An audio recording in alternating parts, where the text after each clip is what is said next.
Broadcasting from the business capital of the world, this is the Podcast Business News Network. Hey, welcome back, everybody. If you're looking to make changes to your existing home, maybe you're looking to design one, build one, start fresh, got somebody for you. I always know somebody. I know her, and she's going to help you out. There are 7 steps involved to the process. Redesigning or starting from fresh, we're going to go through those today. She is a designer, a builder, a contractor, all of the above, and so much more. Julie Laughton joins us on the program. Hello, Julie. Welcome. Thank you, Steve. I'm happy to be here. I thought I'd do my podcast outdoors. That's one of the most beautiful jobs I've ever had. Here we go. Somewhere off the coast of California is where you are. Tell us more and show us more. Well, I'm in Laguna Beach at a special place called Camel Point. It's a private street, and it's got a point that looks like a camel's back, and I'm standing at the point of the camel. So the beach goes both directions, 180. And then behind me, of course, is the beautiful home. So you have the home behind me, and you can look it up on the internet. I'm not going to give the address, but you'll see it on my website. Okay. So Wow. we're lovingly restoring this home because it's changing hands. And like all homes, it's just yearly maintenance, and it's quite extensive if you let it go, but it's just yearly maintenance. And I don't think a lot of people realize how much work it is to do this at the beach. Your home has to be worked on every year when you live at the beach like this. I mean, check this out. Wow. Insane. Yeah, and we take it for granted. We just think, hey, it's great living at the beach. Yeah, it's, great weather and just great views and everything. But no, there's, you have the salt spray, you have the sun, you have lots of wind that you wouldn't get if you were inland. Let's talk about that in terms of the maintenance on a home like that, yearly maintenance. What's involved? Okay, you got to look at your caulking, of course, and because the joints, from the cold to hot and the salt air eating the metal. So you got your caulking, your metal has to be rubbed down. You can use like surface wax, but you got to protect it and give it a coating. And then you have the paint job goes faster at the beach. So you could repaint your eaves and your house every year, technically. It's amazing how much goes into getting the salt up. But instead of painting it every year, all you really have to do is wash it with ionized water, which is soft water, not salt water, but soft water. And you just pay someone to wash your house regularly to keep the salt off it from eating away at everything. So that's like the easiest thing to do. How does it keep the salt at bay if you're just washing it with, certain type of water, obviously, but how often do you have to do that? Right? I would do it every quarter or once a year is for sure, but you don't want the salt to get in it and eat away, because what happens if your house is protected with paint and caulking and like a wax on your finishes, it can't eat it. So it's normal for it to go through metal over time, but if you keep a finish on it and you have thick metal, it doesn't happen. But the point is, how do you keep it from happening is just don't let it get into the cracks and don't let it get into any voids. Keep all the joints protected so it can't get in there. If it can't get in, then it doesn't grow. It just stays on the surface, and you just wash it off. You could wash it every month if you wanted to, but or if it rains, and that does it. But but it's just the fact that you stay ahead of the painting. Don't let the painting chip. Don't let the caulking go away. Once it gets into a spot, then you're screwed. Yeah. It's almost like a termite. Just walking on the surface of some wood, not that much of a problem. The problem is when they get into the wood, and there it is. Yeah. Then it's, they start munching on it. So you just don't want them in there. Termites. Oh, that's a story. So anyway. This house, I think before we got on air here, you gave the value of this house. What is that? It's selling for $30 million. Gotcha. And I have to ask, $30 million house, your experience, everything you've done in the field from design, building, contracting, what's your favorite feature of that house? The favorite feature of the house is the location, of course, but the favorite feature is the fact it's an open floor plan. An open floor plan with concrete floors, durable floors that you can run around with your sandy feet, and it's basically a glass box. There's only one wall is solid, The interior courtyard's open, all glass, and the back of the house is all glass, and the dining room is a glass box. So if you look at the dining room right here, that's the dining room. It's a glass box sticking off the living room. And then there's a courtyard. Wow. Yeah, and that would be one thing that I'd be worried about down by the beach. Like, somebody walking in, it's like, sandy feet, no, salt everywhere, no. But in that situation with those concrete floors, you don't so much have to worry about that. You don't have to worry about anything here. And then the patio I'm standing is all concrete, and there's concrete tiles. So it's easy maintenance. Everything's concrete. And that's a modern design. So if it was a Cape Cod or more of a traditional design, it would have quartz or, very durable stone. Same thing. You don't have to worry about it. It's because what I do with a lot of beach houses, I don't put the real wood down. I put porcelain that looks like wood down, and you could drive a truck on it. It's like, it makes it easy. Wow. And I totally have the visual, Julie. I got it. And it looks modern. It looks cool. Like when you say to somebody, yeah, I got concrete floors in my house, they'd be like, no, they're good. It's really nice. They're kind of bulletproof, and you could do anything on them. And it is a modern look. Sometimes it's too cold for people, but you can throw rugs down. It's fine. It's bulletproof. Yeah.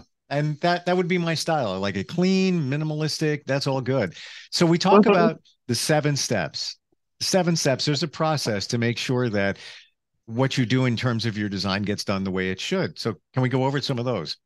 Okay, so here's the problem with a lot of people. They don't follow the steps, or they just hire a contractor and they act as owner builder, or they start their project without plans, or they think, I'll just swing it because it's my house and I'll make decisions along the way. Well, that's not good. So the point is, I keep putting my foot up. Sorry, I'm stepping on the railing. I got to lean on something. Anyway, by the way, you can't see me over here. I'm doing the same exact thing. I'm not even kidding. It's balancing. Anyway, you have to have a plan. And there's a lot of things a lot of contractors don't do is they don't have a plan, or they don't follow a plan because maybe the client doesn't provide it. But my whole philosophy, because I do the architecture and the interior design and the space planning and all the specifications of the materials, is it's all about planning. Measure twice, cut once. Also, that whole rule. But you got to plan. And my 7 steps involve 1 step before you even buy the property, because I just had a couple, unfortunately, buy a property for $3.2 million. And they found out from me, after looking at this property for 10 years, they found out from me after they bought it that they can't build one single thing on it because of the condition of the soil. And they never thought to call an engineer or a soils engineer or an architect to ask that question. They just assumed. And so you need to do your due diligence, which means, can I even build on this lot before I buy it? So that's number 1. And then number 2 is hire the right designer team, architects, designers, engineers, and they need to get along. And then number 3 is, submit to the city and have that team do that. There has to be a point person. And then number 4 is bidding it. And you get the bidding done early on so you can fix the plans that are missing stuff. So you don't start your construction until the plans are 100% complete, because step 5 is build it, pull the permit and build it. There should be no changes or no questions or no decisions being made after the build. There's no reason for it because it's supposed to be done up front. And then step 6 is learn how to use your house, warranty maintenance, learn how to use a thermostat, learn everything. Don't, screw around with guessing. And then number 7 is lifetime maintenance, is what I'm doing here. You got to love your home and take care of it on a yearly basis. And I have like 20 things that you can find on my little free checklist under the other website, Julie Laughton, designbuild.com, where these 7 steps are. So you can find it all at julielaughton.designbuild.com.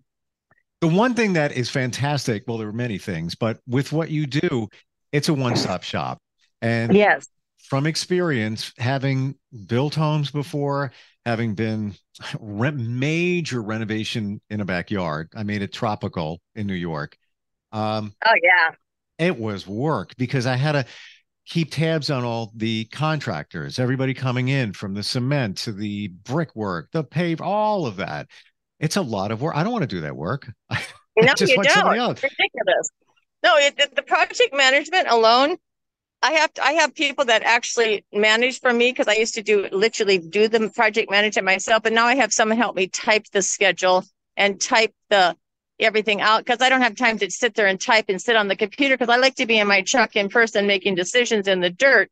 But sure, I did that all myself, and I still do it, but I just have some people helping me type. But the amount of energy it takes to get to the job, meet with the contractor, meet with the sub, meet and schedule everything, that alone is like a majority of your day. It's insane, you know? Yeah. And the C word comes up, and the C word is coordination. So you need to coordinate the schedules of the trades to come in to get the job done. That in itself is a full-time job. Insane. No, it's insane. You can't just guess. And what happens if you have good subs like mine, and they're on our team, and they like to, my subs will give me priority when I say, hey, let's go. And this is when I need you. They'll always be available. But I have to know that a month, 2 months, 3 months, 6 months in advance, because we're all scheduling 10 jobs at one time. So we have to schedule each other, and other jobs. I'm scheduling 25 to 30 subs, and I want them to show up on time. They have to know about it. I can't just guess. I have to actually have the right date. I want to go back to what you said before, the surprises that you find when you're going to buy a house. Now, we talked about the soil not being good in this one property that people were looking at for a long time. What are some of the other surprises that you've come across or heard about? Well, you find out there's restrictive conditions to the property. There's zoning requirements because maybe there's a easement that you didn't know about, or a city easement, and you can't go as far back as you want on the property, or the house you bought is non-conforming, so it restricts you from adding to it because it's already overbuilt for the lot. So those are some of the first easy ones, because that happens a lot. Even the brush, there's covenants in communities where you have to retain, 63%. But meanwhile, I'm buying the house. I want to put a pool in the back. No, you're not. Yeah, that's what kills me, because you never find this stuff out unless you actually go down to the city, talk to the homeowners, because you won't find that out in the inspection report that you get that just looks at your basic stuff. You need to do research on that property, and nobody's going to know that you actually got to go pull the file. What is the most challenging thing for you, Julie, when you're working on a project, be it a new construction or a renovation? What is the biggest challenge? The biggest challenge is getting the client's head wrapped around what we're doing, because they are telling me their dreams and they know exactly what they want, but they don't know how to get it. And then the hardest part is when they can't express what they want. So I have them just do flashcards and pictures, and then I get to the bottom of it, because they could end up picking the same picture, after 25,000 pictures. But the thing is, I will get their style down. But the hardest part is taking their dreams and getting it on paper and having them understand the process and having them understand what we're doing, because we're like doing this every day for 35 years. And, when you have a house being built from scratch and delivered to the client, it's no different than a baby being conceived and born. That process is the same for construction, new build, and construction remodel. There's no freaking mystery to it, but it's a mystery every time a client does it, because they don't know the process and they don't understand it, and they have all this fear and the anxiety and then the money. They don't understand why when they ask for something, oh my God, it's another $10,000. So that's the hardest part, is getting the client's head wrapped around what we're doing and not freaking them out either. You have your finger on the pulse of all the trends. And I love when we do this. I want to pick a room, and I want you to tell me what's hot for that room in terms of trend and design. So I'm switching gears now from construction over to design, interior design. Let's look at bathrooms. Right now, what are people looking at? What are they asking for? What's trendy right now? Well, what's trendy is the open bathroom, but the open wet room, where you have the tub and the shower all open with a big shower head, and the room's wet. And then what we do is we put a glass box around that room, so it literally doesn't spray the cabinets on the other side. But that's kind of the trend that's coming up, is the larger open bathrooms with maybe a more of a wet room. I just did 2 of them. We just walk in, the tub's there, the shower's there. You just run around the whole room naked and wet, because you're showering one area, tub one area. Yep. It's fun. You know where I first saw that? In a hotel. In a hotel. Oh, isn't it fun? Because it's a thing, and now it's coming up more often. It's been around for a while, but it's not been that popular. Now it's like, I can say, because all the ladies I'm working with, they're picking it. What about the cabinetry in a bathroom? What's hot right now?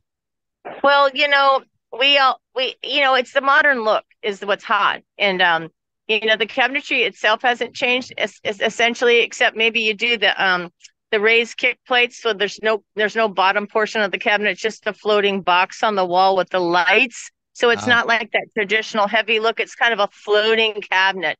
It's more spa-like, and maybe there's a shelf down there for stuff, but it's just a more floating slab door, real simple, easy on the eye. I love the way you explain things, because right away I got what you're talking about in terms, Yeah, with the floating cabinet, which I'm an artist. There you go. When you go home, Julie, do you look around your place and say, one of these days I'm going to do this, or, I could do that, or are you kind of over it by now? Here's the deal. I'm obsessive about stuff, and I could do anything I want, right? So when I bought my house, I did what I wanted, and I told myself, we're not changing this, and this is it. So I picked my paint color, and I did my floor in a limestone you could drive a truck on, which is another one of my favorite things, non-destructible. And I have my furniture all dark chocolate and gray walls. And I have cowhide rugs from Argentina down, and stainless steel furniture on the coffee tables, and an Art Deco chair in the corner. And I'm never changing it. And my cabinets look like a mink coat, like a mink jacket. They're the wood stained like a mink jacket. So everything's warm and yummy with 25-watt light bulbs. And I have my artwork I like, and no, I can't go there because it would be like changing shoes every day. No. Wow. Well, okay. So yes. And here's the thing. When you buy an outfit and you spend more on it with more thought to it, it's going to last you. And that sounds like what you did there. You planned it out, back to the 7 steps. You planned it out so that it's going to last. You don't want to change it. No, I don't. And I've done everything customized how I wanted it, and it still works. So I have no need to change it, because I have a suit I bought, I think 25 years ago. It's my power suit. I wear it to weddings, funerals, and court. And it's $3,500. No, it was $3,000 years ago. So it was super expensive, 20 years ago. And it's got this fabric. I don't know what it is, but it does not wear and tear. It's like brand new to this day. And I have one of those suits. I do too. I know exactly what you're talking about. The only challenge is sometimes the pants get a little tight, and some have to. Oh yeah, I did that. Mine got tight, and I'm over that, and I'm back down in weight, and I'm good. Yeah, but to your point, when you do it right the first time, by the way, I look damn good in that suit, and I'm sure you do too. And that's why, right? It fits right, and the fabric. I don't know what they did, but and that suit, I'm talking. I probably bought it. It's like a bulletproof fabric. I don't know what it is. It's like an Italian suit. I don't know. Right. Yeah. I think I bought mine 10 years ago, 12, whatever. I think I paid like $2,500 for it. That's a lot. Yeah. And it's good. But that's the only one I have like that. And it's good stuff. Yeah. Show us around where you are. We've seen a little bit of it. So here's the deal. I'm in South Laguna. So if you go to the north of me, right there, that's the Montage Hotel. That whole point there, that's the Montage. You can look it up, Montage Resort. Gotcha. And then if you go to the south of me, and right out here is Catalina. It's a little cloudy, but there's a sailboat, and Catalina's right through those clouds right there. It's right there, actually. And then you go south. If you could see far enough, right there's Mexico. If you could see far enough, Mexico, Baja would tip out right past that point. Wow. And so, and that's officially South Laguna, which is like in Laguna, right where that other come out.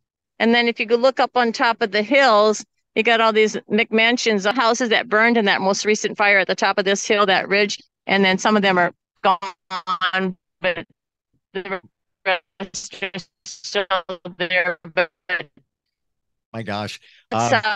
We're getting this way. And then here's the house, and it's Camel Printer Richard. There we go. Now, I lost you for I had you, but it jittered a little bit. I think you were at the edge of the Wi-Fi. Who's coming out of that house right now?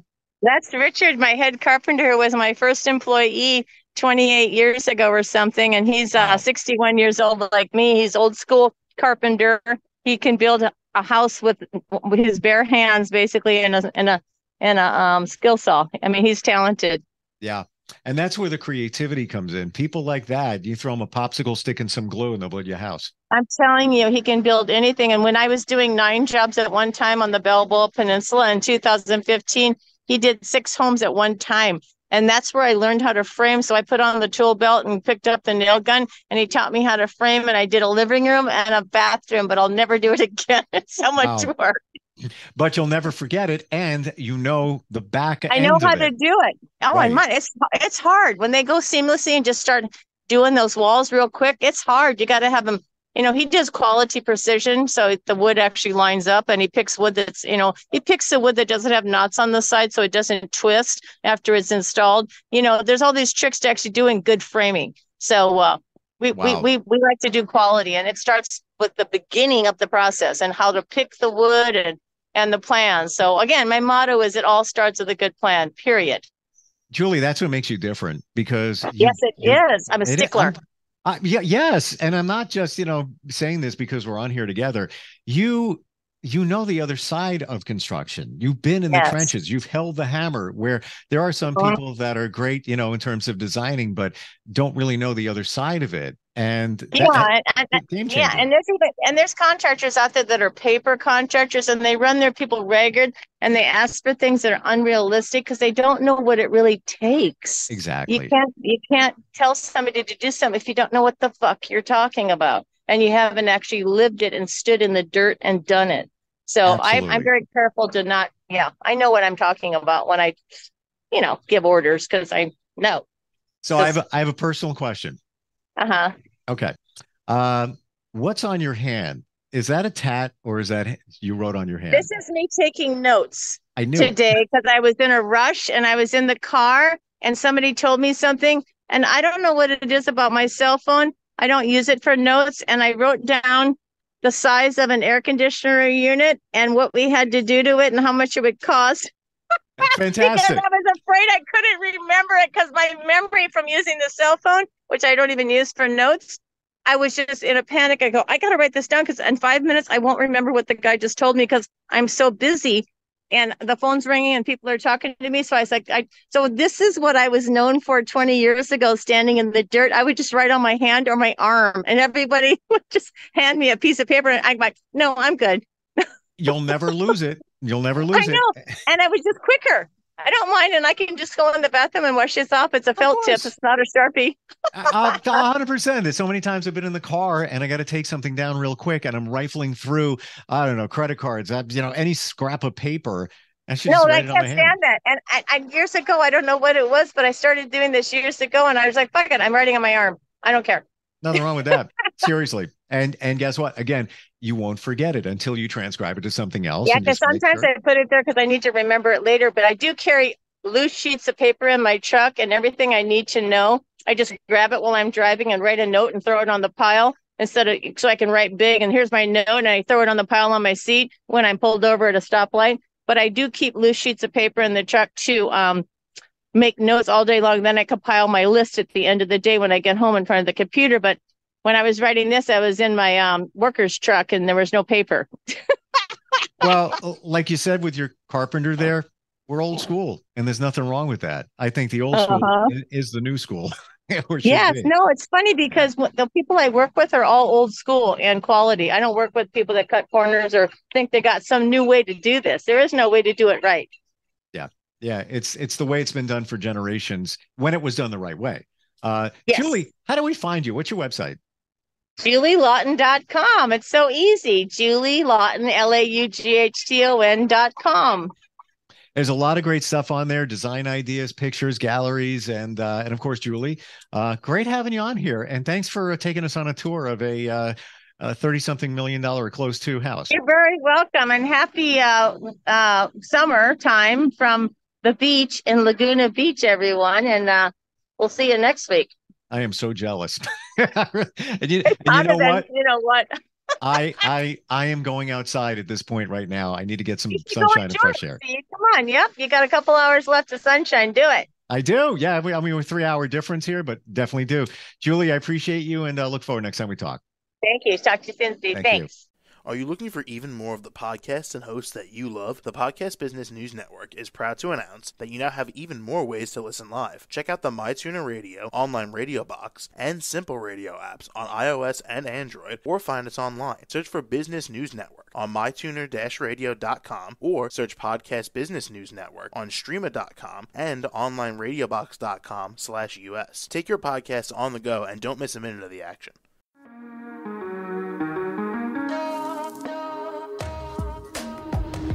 Broadcasting from the business capital of the world, this is the Podcast Business News Network.